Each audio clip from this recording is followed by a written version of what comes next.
पिछले lecture 1A में हमने डिफ्रैक्शन का इंट्रोडक्शन देखा था, सिंपल इंट्रोडक्शन, सिंप्लिसिटी से समझा था। उम्मीद है आपने वो देखा है।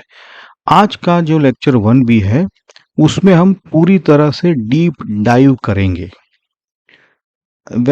फ्रेस्नेल और फ्रॉनहोफर डिफ्रैक्शन का डिफरेंस भी तो समझेंगे, वो थियरी छोटी सी, लेकिन मेनली सिंगल स्लिट का जो डिफ्रैक्शन पैटर्न है उसको हम समझने वाले हैं। और सबसे इम्पोर्टेंट है उसकी जो इंटेंसिटी फॉर्मूला है उसका फुल डेरिवेशन भी देखेंगे। तो आज का जो लेक्चर है वो कॉन्सेप्चुअली इन्वॉल्व लेक्चर है। और इफ आई मे आस्क कि what is the difference between YDSE interference and diffraction, तो आंसर ये है कि YDSE is a toy problem as compare to complete diffraction. Toy इसलिए कहा गया है कि वाईडीएसई में हम सिर्फ दो वेवलेट्स को ऐड कर रहे हैं, जबकि डिफ्रैक्शन में हम एन नंबर ऑफ वेवलेट्स को ऐड करते हैं। तो you can imagine the mathematical rigor involve. But anyways हम इसको सिंप्लीफाई करके समझेंगे, ट्रिक के जरिए भी समझेंगे, और वेक्टर डायग्राम्स और डेरिवेशंस, टेक्निकल सारी चीजें देखेंगे। ठीक है, तो यहाँ पे शुरू करते हैं। पहले तो सिंपल ये जो डिफ्रैक्शन की टाइप्स है वो, तो स्क्रीन पे दोनों सेटअप्स दिखाए हुए हैं। लेफ्ट में फ्रेस्नेल डिफ्रैक्शन है। यहाँ देखो सोर्स और स्क्रीन दोनों स्लिट से फाइनाइट डिस्टेंस पे है और कोई लेंस वगैरह नहीं है। क्योंकि सोर्स स्लिट के पास है तो जो वेवफ्रंट स्लिट पे गिरेगा वो तो स्फेरिकल होगा, या तो भाई साहब सिलिंड्रिकल होगा अगर लाइन सोर्स है तो। But in any case it is a curve wavefront, और ये कर्व वेवफ्रंट स्लिट के बाद भी फैलता जाएगा है। तो दोनों पास पास है तो इसको लिखो नियर फील्ड डिफ्रैक्शन कहते हैं फ्रेस्नेल को। जबकि फ्रॉनहोफर राइट साइड देखो, यहाँ इंसिडेंट जो वेवफ्रंट है वो देखो प्लेनर वेवफ्रंट है कि नहीं। तो प्लेनर वेवफ्रंट कब होता है? जब सोर्स इंफिनिटी पे हो और यहाँ पे एक लेंस रखा हुआ है, ताकि ये जो लेंस है वो डिफ्रैक्टेड रेस को एक पॉइंट पे फोकस कर देता है ना। तो इसको फार फील्ड डिफ्रैक्शन कहते हैं, क्योंकि प्लेनर वेवफ्रंट आता है फार से और फिर लेंस रखा जाता है और इसको सेंटर पे फोकस पे स्क्रीन पे लिया जाता है। अच्छा, इंपॉर्टेंट बात यह है क्योंकि फ्रॉनहोफर में वेवफ्रंट्स प्लेनर होते हैं, इसका एनालिसिस बहुत सिंपल हो जाता है, सिमेट्रिक हो जाता है। तो इसके लिए आगे जो भी थियरी है वो फ्रॉनहोफर डिफ्रैक्शन पे भी इसको इसी पे फोकस किया जाता है। ठीक है, अब हम चलते हैं हमारे मेन टॉपिक पे, जो है डिफ्रैक्शन की पैटर्न को समझना। ठीक है, तो फ्रॉनहोफर डिफ्रैक्शन देखते हैं एक सिंगल स्लिट के लिए। देखो, अब प्ले वेवफ्रंट आता है और गिरता है एक नैरो स्लिट ए बी पर। अब इसका विड्थ है स्मॉल ए। अब सीधी सोच के हिसाब से तो हमें स्क्रीन पे स्लिट का शार्प इमेज मिलना चाहिए था, पर ऐसा होता नहीं है। लाइट ए के ऊपर भी चली जाती है और बी के नीचे भी डिफ्रैक्ट हो जाती है जहां एक्सपेक्टेड नहीं था। ये सारा हमने इंट्रोडक्शन में देखा है। तो रिजल्ट क्या मिलता है? देखो, एक चौड़ा ब्राइट सेंट्रल मैक्सिमा जिसके दोनों तरफ अल्टरनेट डार्क और ब्राइट बैंड्स होते हैं, और सेंटर से जैसे जैसे बाहर जाते हैं ब्राइट बैंड्स की इंटेंसिटी कम होती जाती है। यह है एक्सपेरिमेंटल ऑब्जर्व्ड फैक्ट। अब इस पूरे पैटर्न को हम समझेंगे, है ना। तो हम क्या करेंगे कि पहले तीन पार्ट्स में समझेंगे। पहला तो सेंट्रल मैक्सिमा, फिर मिनिमा, और फिर जो बाहर वाले मैक्सिमा है ना। और पहले इसको ट्रिक से समझेंगे, फिर डेरिवेशन समझेंगे। ठीक है, चलो तो पहले इसको सेंट्रल मैक्सिमा को समझो। ये डायग्राम देखो, हॉयगन के अकॉर्डिंग स्लिट का हर एक पॉइंट सेकेंडरी वेवलेट का सोर्स बन जाता है, और शुरू में ये सब सेम फेज में होते हैं। अब सी मान लीजिए कि सेंटर है। अब एक्सिस सीओ के जो भी पैरेलल जाएंगे रेज, या तो मतलब प्लेनर वेवफ्रंट, उन्हें लेंस ओ पे फोकस कर देता है। अब इन सब का हमें पता है हमने वेव ऑप्टिक्स के पहले लेक्चर में देखा था कि ऑप्टिकल पाथ ओ पे सबका सेम है, तो ये ओ पर सेम फेज में शुरू हुए थे, और सेम फेज में आते हैं, तो एक दूसरे को रेनफोर्स करेंगे, स्ट्रेंथन करेंगे, तो यही यहाँ पर बनता है सेंट्रल ब्राइट मैक्सिमा। और ये जो पैटर्न है, ये पैटर्न का सबसे ब्राइट पार्ट होता है। क्यों? क्योंकि सारी देखो रेज यहाँ मिल रही है ना। इसको आगे समझेंगे। अब दूसरा पार्ट समझते हैं, है ना, कि डार्क बैंड्स कहाँ होती है। इसको थोड़ा समझ के चलना पड़ेगा, ये ट्रिक है। देखो, एक पॉइंट पी लीजिए जहां वो रेस फोकस होते हैं जो एंगल थीटा बनाते हैं, ठीक है, थीटा एंगल पे। अब इस डायग्राम को ध्यान से देखिए, ए और बी आने वाले रेस जो है ए से और बी से, वो अलग अलग डिस्टेंस तय करते हैं कि नहीं? तो इनमें पाथ डिफरेंस तो है ही जरूर। इसको अगर बीडी बोले तो ये तो हमने बहुत बार देखा है कि ज्योमेट्री से परपेंडिकुलर खींचो तो बीडी आपका हो जाएगा ए साइन थीटा। ठीक है, तो यही पाथ डिफरेंस है ए साइन थीटा, समझ गए। आप देखो, बीच में लेंस है, तो क्या ये ऑप्टिकल पाथ अलग बनाएगा? नहीं बनाएगा, ये ए साइन थीटा ही पॉइंट पी पे रहेगा। लेंस ना कोई ऑप्टिकल पाथ एक्स्ट्रा इंट्रोड्यूस नहीं करता है। ठीक है, चलो। अब यहाँ पे खूबसूरत ट्रिक है, स्लिट को दो बराबर हाफ्स में बांट दीजिए, ऊपर वाला हाफ पार्ट 1, ऊपर वाला नीचे वाला पार्ट 2। अब मान लीजिए कि ए साइन थीटा बराबर लैम्बडा, कुछ ना कुछ तो मानना पड़ेगा भाई, या तो लैम्बडा बाय 2 या तो लैम्बडा। तो हमने माना है लैम्बडा। अब देखो, ये लैम्बडा क्या है? पूरी स्लीट की वजह से है। अच्छा, देखो वापस रिपीट करता हूं, हमने मान लिया लैम्बडा है, ये लैम्बडा पूरी मतलब दोनों हाफ की वजह से लैम्बडा है। अब देखो, ऊपर हाफ के हर पॉइंट के लिए लोअर हाफ में एक कॉरस्पॉन्डिंग पॉइंट मिलेगा कि नहीं मिलेगा? है ना। और जिसका पाथ डिफरेंस क्या हो जाएगा?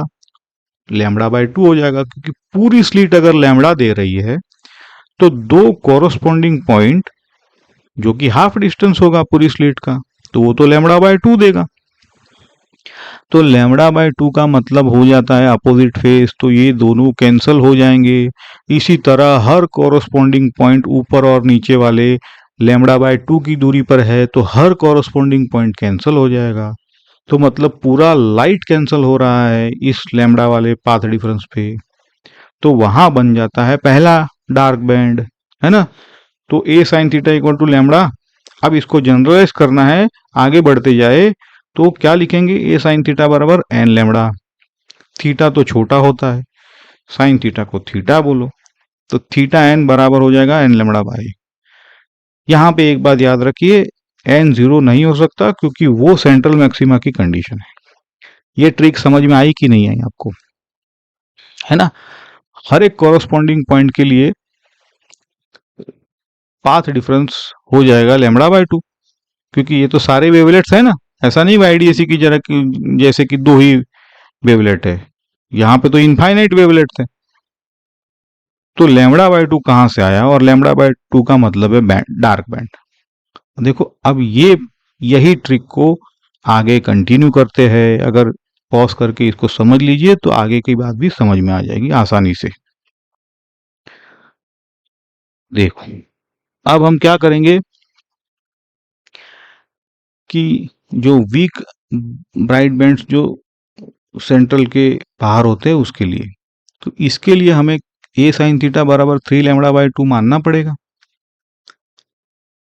और कोई रास्ता है ही नहीं अपने पास, क्योंकि 2 लैम्बडा अगर हमने किया तो वापस वही चीज होगी, इसलिए हमने 3 लैम्बडा बाय 2 कहा है, हाँ, किसी एक पॉइंट पे। अब क्या करोगे? स्लिट को 3 बराबर पार्ट्स में बांट दीजिए, तो पहले दो पार्ट्स, हाँ, आपस में कैंसिल हो जाएंगे, क्योंकि उनमें बराबर लैम्बडा बाय 2 का डिफरेंस होगा। तो तीसरा पार्ट जो है वो अनकैंसल्ड बच जाता है। देखा कि नहीं आपने?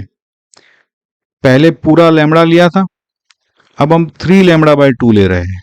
देखो, क्योंकि अगर 2 लैम्बडा लेते 2 लैम्डा, तो वापस वही रिपीट होता, 4 हिस्सों में बांटते हम और हर एक दो एक दूसरे को कैंसिल करते। तो हमने 3 लैम्डा बाय 2 लिया है और 3 हिस्सों में बांटा है स्लीट को। तो क्या करेंगे कि लैम्डा बाय 2 वाले जो भी पॉइंट्स है वो एक दूसरे को कैंसिल करेंगे, लेकिन क्योंकि 3 हिस्सों में बटा है तो एक हिस्से के सारे बच जाने वाले हैं, है ना।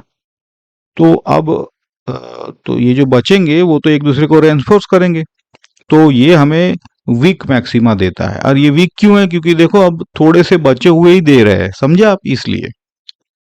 तो आगे प्रोसीड करने पर कंडीशन मिलती है ए साइन थीटा बराबर 2n+1 लैम्डा बाय 2। इन इसकी सेकेंडरी मैक्सिमा की इंटेंसिटी सेंट्रल के कंपैरिजन में क्यों कम होती है आपको समझाया, क्योंकि कम नंबर ऑफ पॉइंट्स मिल रहे हैं, बाकी सारे कैंसिल हो रहे हैं। अब तक ये सारा जो है वो क्वालिटेटिवली ट्रिक के जरिए आपको समझाया। अब हम थोड़ा सा डीप जाते हैं, ठीक है, be ready for that. Okay, ये पहले से शुरू करते हैं, थोड़ा इंपॉर्टेंट सवाल है जो मैंने पहले भी बताया लेकिन स्टूडेंट अक्सर मिस करते हैं, तो बेसिक से हमने पाथ डिफरेंस ए साइन थीटा निकाला, पर ये तो स्लीट और लेंस के बीच का ज्योमेट्रिकल पाथ है।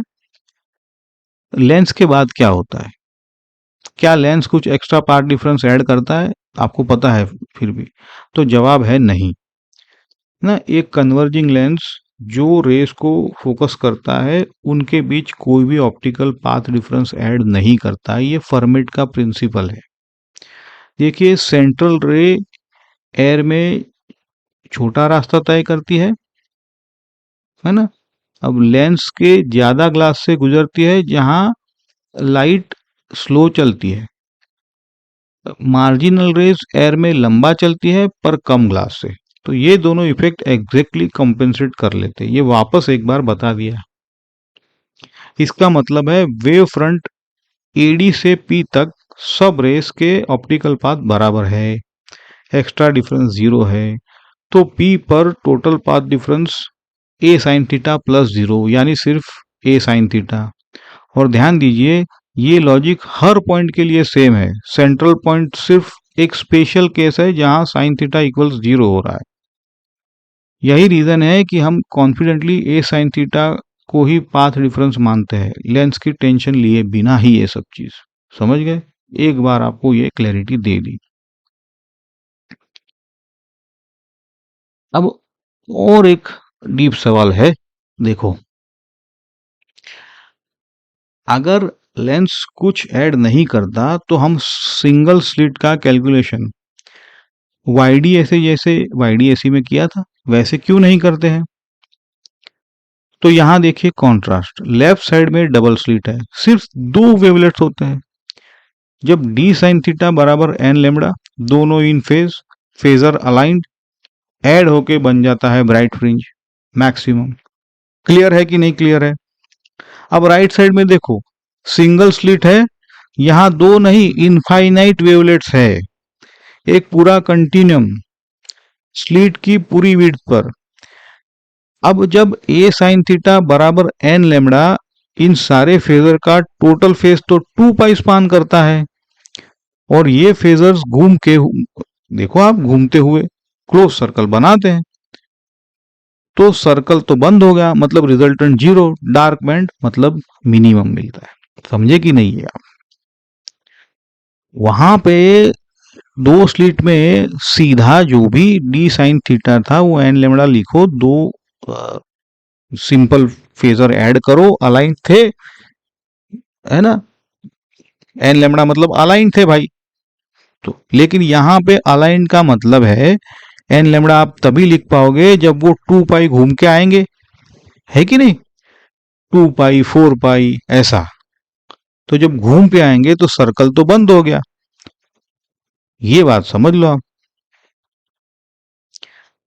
तो ये देखिए कितनी खूबसूरत बात है। सेम कंडीशन ए साइन थीटा बराबर एन लेमड़ा, पर उल्टा रिजल्ट, YDAC में ये ब्राइट देता है और सिंगल स्लिट में ये डार्क देता है।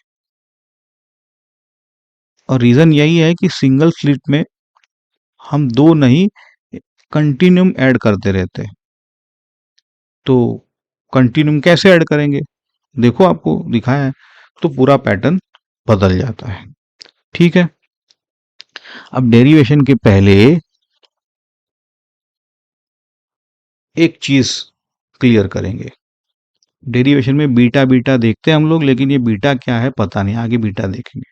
तो ये बीटा आता कहां से, स्लिट तो सीधी है ना, तो बीटा जो एंगल एंगल कहाँ छुपा है, तो लेफ्ट डायग्राम देखिए, स्लिट सीधी है बिल्कुल, पर जब रेज एंगल थीटा पे निकलती है तो स्लिट का हर एक स्ट्रिप का थोड़ा अलग रास्ता तय करना होता है उसको, है ना।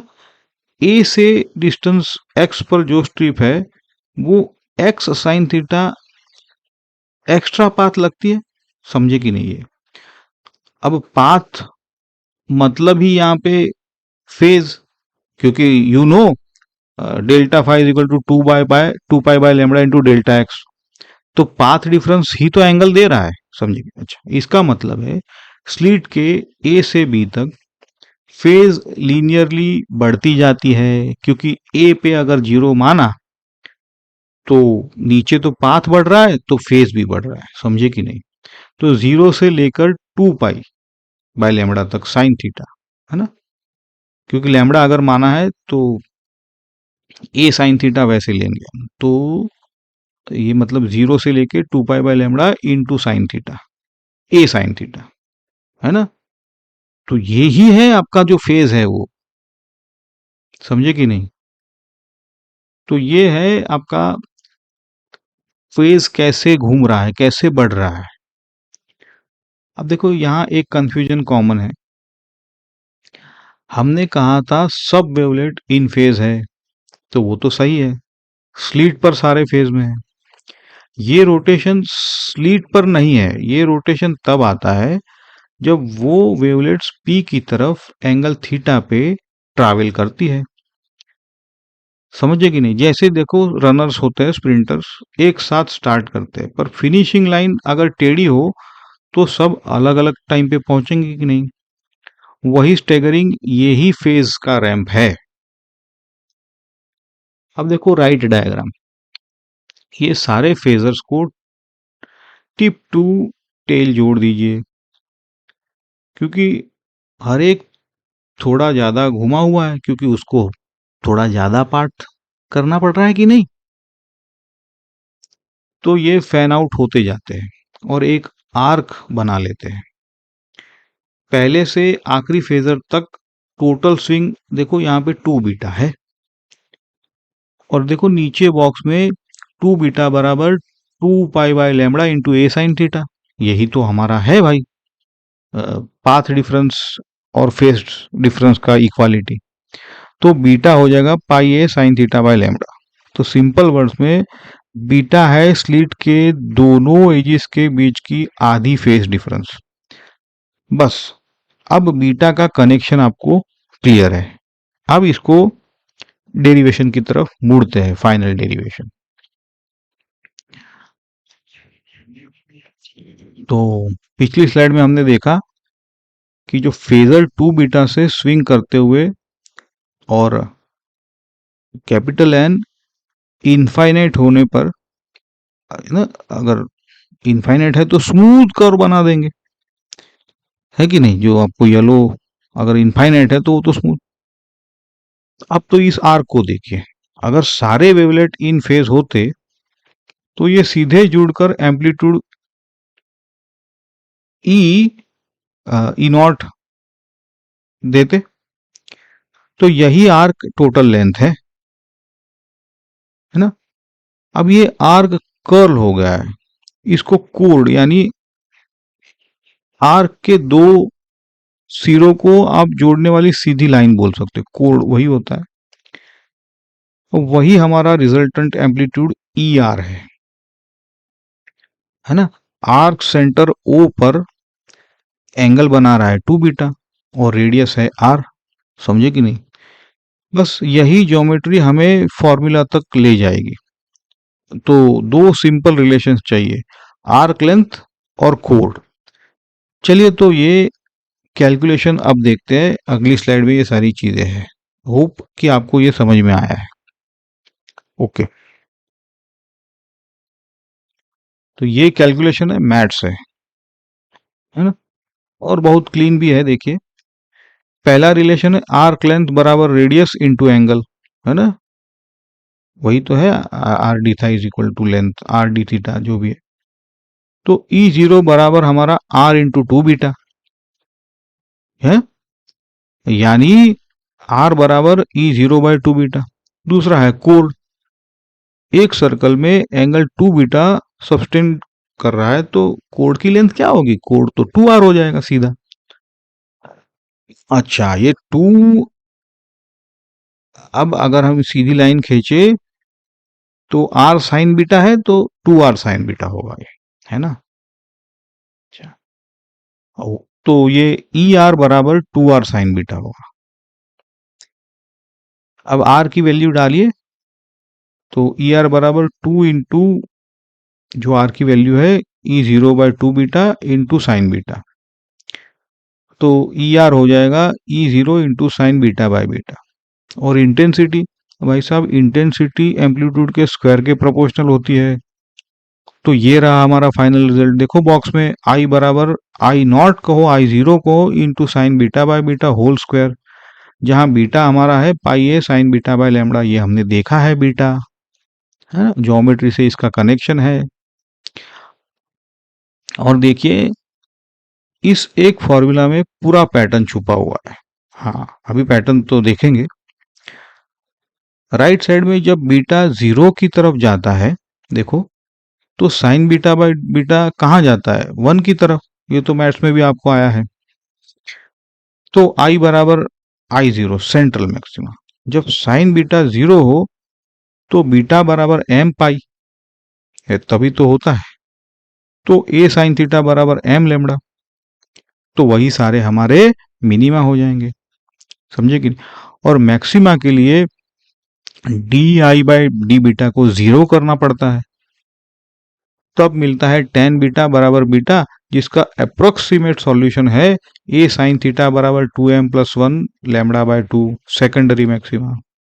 सब कुछ एक फॉर्मूला से, और ये फॉर्मूला आने तक हमने देखो कितनी स्लाइड्स अंडरस्टैंडिंग के लिए ली थी, है ना। अब आपको वो जो फेमस आपने देख रखा है पैटर्न, वो अब आता है। तो ये जो पैटर्न है वो इस फॉर्मूला को प्लॉट करने पर, तो ये है इंटेंसिटी डिस्ट्रीब्यूशन ग्राफ, यानी साइन बीटा बाय बीटा का स्क्वायर। सेंट्रल में सबसे ऊंचा पीक है सेंट्रल मैक्सिमा। इस अब ये क्यों है वो हमने फिजिकली भी समझा है और मैथमेटिकली। इसके दोनों तरफ लैम्बडा बाय ए, 2 लैम्बडा बाय ए, 3 लैम्बडा बाय ए, है ना, ये सारे पर इंटेंसिटी जीरो आ रही है, यही तो मिनिमा है। बीच में छोटे पिक्स है सेकेंडरी मैक्सिमा बोलो, जिनकी इंटेंसिटी तेजी से गिर रही है। देखो पहला ही सिर्फ 4.75% है, कितनी तेजी से गिर रही है, क्योंकि कम पॉइंट्स मिल रहे हैं उसको इंटेंसिटी बनाने के लिए। और एक की पॉइंट है, सेंट्रल मैक्सिमा की विड्थ 2 लैम्बडा बाय ए है ना, बाकी सबसे डबल। देखो आप ध्यान से, क्यों? क्योंकि वहां पे बहुत सारे पॉइंट्स है। तो कंक्लूजन है, स्लीट जितनी नैरो, मतलब ए जितना छोटा, सेंट्रल मैक्सिमा उतना ही चौड़ा ज्यादा, उतना ही ज्यादा स्प्रेड, यही डिफ्रैक्शन का एसेंस है। ओके, तो देखो अब इसको समराइज करते हैं। तो आज का लेक्चर का ये रिकैप है। पहला है Fresnel near field curve wave fronts, Fraunhofer far field plane wave front.